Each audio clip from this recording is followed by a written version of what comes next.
इसलिए मैं इस कमरे को 2 हिस्सों में बांट रहा हूँ। एक दिन एक हॉस्टल में वार्डन अपने राउंड पर निकलते हैं।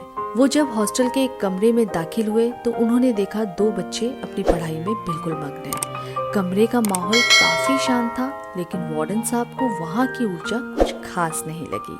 वार्डन ने मुस्कुराते हुए दोनों को बोला, बच्चों, कल एक बड़ी परीक्षा है और इसमें जो भी बेस्ट होगा उसे एक बहुत खास पुरस्कार मिलेगा और दूसरे स्कूल जाने का मौका भी मिलेगा।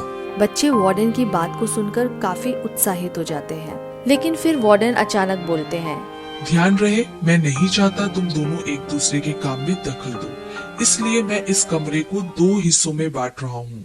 तुम दोनों अपनी अपनी तैयारी करो, लेकिन अलग अलग हिस्सों में, ताकि किसी की रणनीति का पता न चले।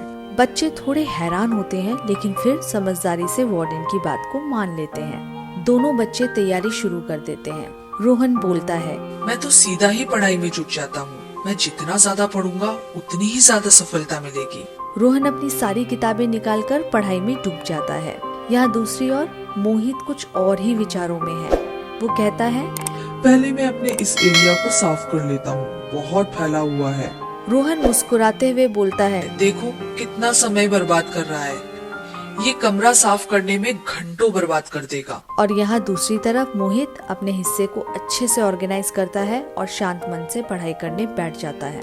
अगले ही दिन परीक्षा शुरू होती है। रोहन और मोहित दोनों ने अपनी तैयारी के अनुसार परीक्षा दी, लेकिन परिणाम ने सबको चौंका दिया।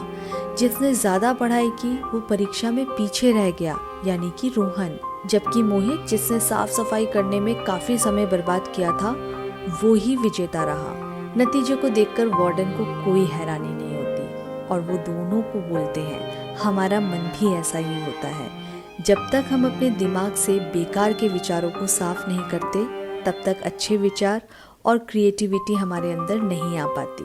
अगर हमारा आसपास का वातावरण साफ सुथरा नहीं होगा तो हम खुद के अंदर पॉजिटिविटी और शांति नहीं ला पाएंगे। इस कहानी से हमें ये सीख मिलती है कि अपने मन और आसपास के माहौल को साफ और व्यवस्थित रखना बहुत जरूरी है। तभी हमें अच्छी और सच्ची सफलता मिलती है।